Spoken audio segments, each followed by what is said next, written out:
Thank you so much, Marine Institute, for inviting us in a very crucial time where too many things are happening around.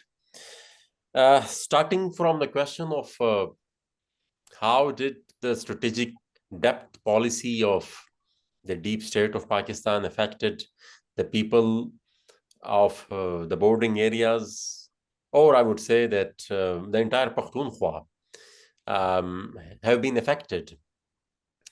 I think, as we say in Pashto, "Jubo Padang na belegi," you cannot separate Pashtuns across Afghans across the Durand, from each other. And a policy, on Afghanistan would definitely have an impact on the Pashtuns living on this side of the Durand. And that's what we have been facing from last, I would say, 45 years. It started with the Afghan jihads, and basically it was a US Cold War and a US project, and for that purpose, militancy extremism was injected amongst the masses in Pashtunkhwa. Thousands of madrasas were established, and then a deliberately kind of mindset was tried to build, which can then go and fight in Afghanistan against the Soviet Union, with the notion of jihad and with the, as I said, with the training and with the motivation, because that's how they have been trained, and it happened in multiple levels. The people were tried to brainwash through media. People were tried to brainwash through movies. They were tried to brainwash through school curriculum, and all these things to make together, it created an environment which made a motivation amongst the general public in Pakhtunkhwa towards war and towards the fight and so-called jihad in Afghanistan. And so to cut the story short, it was war. People were prepared for a war, and the war has a specific impact on the society. War brings destruction. War brings it brought the Kalashnikov culture here. It brought there were too many other things like drugs and drug trafficking and all these things attached with that. So initially one phase of the Mujahideen, in the next phase of the Taliban, and then after the 9/11, when things completely came to this side of the Durand, then it was a time when before that they were directly affected, and after the 9/11, the battleground was directly Pakhtunkhwa, across the Durand here. And after that, we have seen that initially militants from all around the world, they were brought to different areas of Exparta, specifically North and South Waziristan. There was Uzbeks, there were Chechens, and there were Arabs, in too many, Al-Qaeda, Islamic movement of Uzbekistan, and you just name it, So North Waziristan was made a headquarter of all these things. And then after a few years, they decided to lodge an operation randomly in different areas, in Bajawad, in South Waziristan, in North Waziristan, in Khyber, even in Malakand division, in Swat. And in the entire, during all this time, people have suffered from each and every aspect in their life. Their education suffered, their businesses suffered, and during the byproducts of this war was people, the extremism, and then during the oppression against all these things, they initially created all things, and then they decided to launch oppression against them. And during that oppression, the entire villages were destroyed, and then people were disappeared, and these things are still going on. So someone who architected a chaos they blame the locals for what happened. And they have the locals and the Pashtuns on this side of the Durand, or I would say across the Durand, they have been suffering from the policy of the initially the strategic death. But one thing which I would like to clarify, as General Durrani said, that people came here and they claimed asylum. I think there is a general rule amongst around the world that if you go somewhere and you claim asylum, you get all the protection within a few years. Well, this is something, strange. I think it might be happening only in this part of the world, that people who spent here 40 years um, were sent back, with the short notice and without. So they lived there for 40 years without any protection, and now they have been sent back. I have seen some videos of some Afghans who have been living in different areas of Punjab who can't even, speak proper Pashto. The only language they understand is the Saraiki or the Punjabi or the local languages spoken over there. So they have been now sent back to Afghanistan. So as long as the recent chaos is concerned, as I said in the start, that it started with the international strategic objective. The US and their allies, they came here for their own strategic purpose, and they carried on. And after after a very long time, they decided that we need to go another way, and they have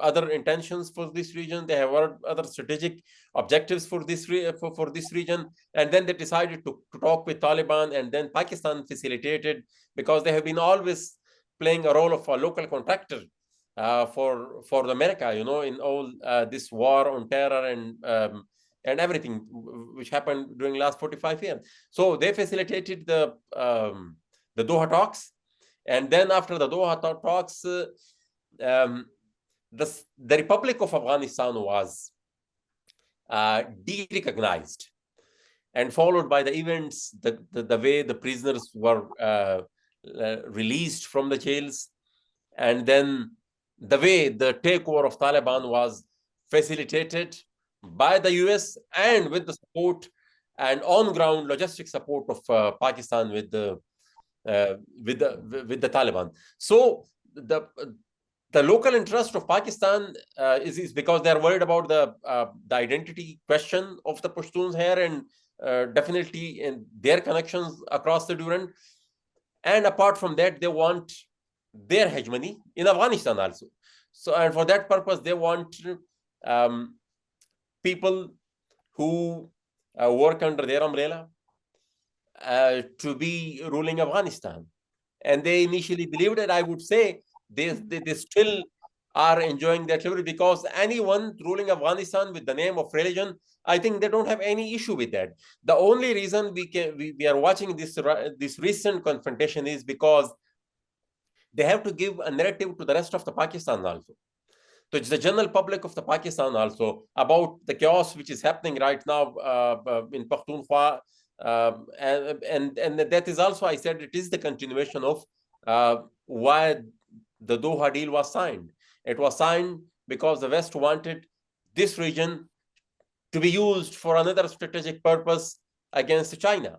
And for that purpose, they handed over Afghanistan, and they want the same chaos in Pakhtunkhwa also. And for the same purpose, Taliban were brought back, and they were settled in different areas of Pakhtunkhwa, and the Pakistan agencies in the army, they facilitated this whole process. Right now, because there are too many things happening, and people come with questions and they want explanations. So just to build a narrative, it has been said that because there are Taliban in Afghanistan, and that's why that's why there is an unrest here. Well, the fact is, I just tweeted one of my clip from my speech in Parliament a while ago, where I have been telling that, look, these are two faces.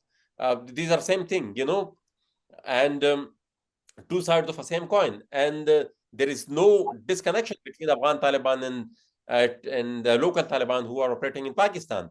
The Afghan Taliban are their mentors. They train the local Taliban. Yeah, sorry to cut you off, but we will get to the current conflict or clashes happening. But you mentioned the identity topic about Pashtuns. Are Pashtuns there's a narrative going out there saying that Pashtuns are essentially scapegoated because if we see the Taliban, I mean, they comprise mostly of Pashtuns. So the identity of Pashtuns is a question. So how did this policy really affect the question of Pashtuns in where you come from?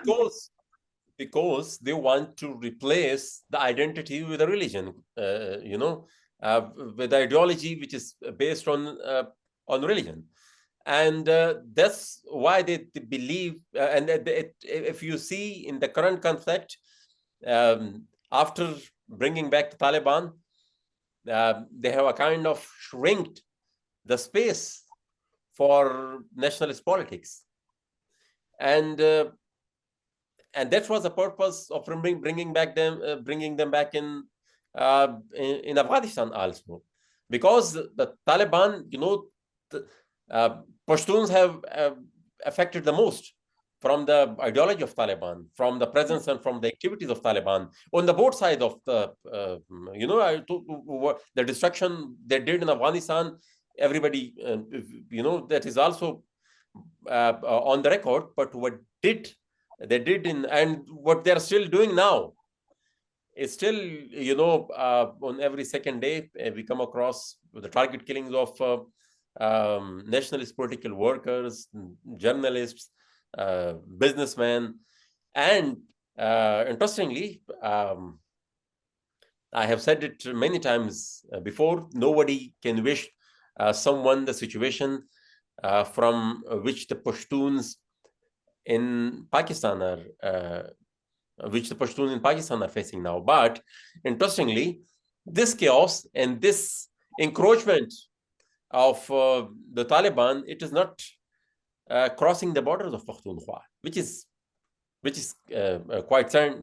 We wish peace and harmony for the entire world, but this is something strange that so that's why we call it a very controlled project.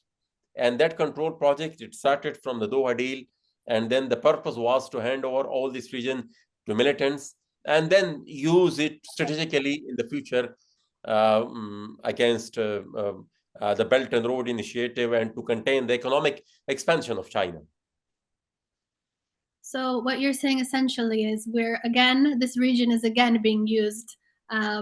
Basically, once again in the line of fire, and we have been. And interestingly, there is also a debate going on because a few days ago, DGI SPR and came here to Peshawar, and then I'm going through the timelines of different journalists and politicians from the mainstream Pakistan, and they said that, look, why is it happening?